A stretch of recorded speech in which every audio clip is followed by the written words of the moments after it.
All right, now we're looking at finding standard deviation by hand. So the way that we do this is standard deviation is a measure of how far we are from the mean. So the first thing we do is we find the difference between each data point and the mean. So I'm taking my value and I'm subtracting the mean. So remember, of course, our mean for both data sets was 5.5. So I'm going to do 4 minus 5.5. So my calculator, 4 minus 5.5, I get negative 1.5. And that's going to be true for all of those 4s. And over here, class B had the same mean. So again, 4 minus 5.5 is negative 1.5. All right, 5 minus 5.5, that's negative 0.5. 6 minus 5.5 is positive 0.5. 7 minus 5.5 is 1.5. And I can fill that in for all of the 7s. All right, now I need to calculate the rest of them over here. So I'm going to get 3 minus 5.5 is negative 2.5. On the opposite side, 8 minus 5.5 is the positive version. 2 minus 5.5, negative 3.5. Again, positive version. Seeing our pattern, this one's going to give me negative 4.5, positive 4.5. Now, because I have some negatives, I want to square all these values to make them positive. So to make sure I'm squaring correctly in my calculator, I need to use parentheses. Negative 1.5 squared is going to give me a positive number, 2.25. So that's going to be true for all of those. 2.25, 2.25. It's the same for 1.5. That was already positive, so when I square it, it's still positive. So I can fill in for all of these. Okay, 0.5 squared. So I could start with just the positive one and square it, and know that that's going to be true for the negative one as well, because when I square a negative, I get a positive. So 0.25, 0.25. Okay, and now I need my missing ones. So 4.5 squared, 20.25, negative 4.5. When I square my negative, I get a positive. Repeating.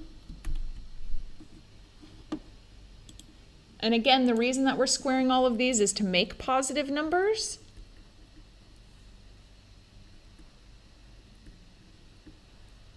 All right, my last one, 2.5 squared, 6.25. And then what I want to do is find the mean of these values. So I'm going to add them all up and divide by 10. Same on this side.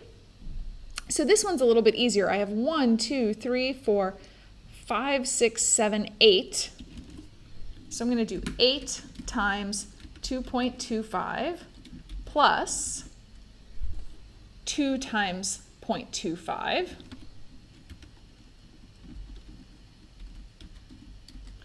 That's going to give me 18.5, and then I want to divide that by 10 because I'm finding the average of it. And I get 1.85. So I added all of that up. I got 18.5. My original mean, I wrote that up here already, was 5.5. So sigma, I take this and use it to find the average. Because I squared all this, I need to undo that at the end. So I'm going to take the square root of this average, which was 18.5, divide by 10. So I already did that. That was 1.85. 1.85. So I'm going to take the square root of 1.85, and hopefully I'm going to get about 1.6. So square root of my answer, and I get the same value of 1.36. All right, now I need to add all of these up. These are going to be slightly more complicated. Let me make this just a little bit smaller. Okay, so I'm going to clear off my screen, 2 times 20.25 plus 2 times 12.25 plus 2 times 6.25 plus 2 times 2.25 plus 2 times 0.25. And I did the 2 because there's 2 of those, so on and so forth. All right, that's 82.5.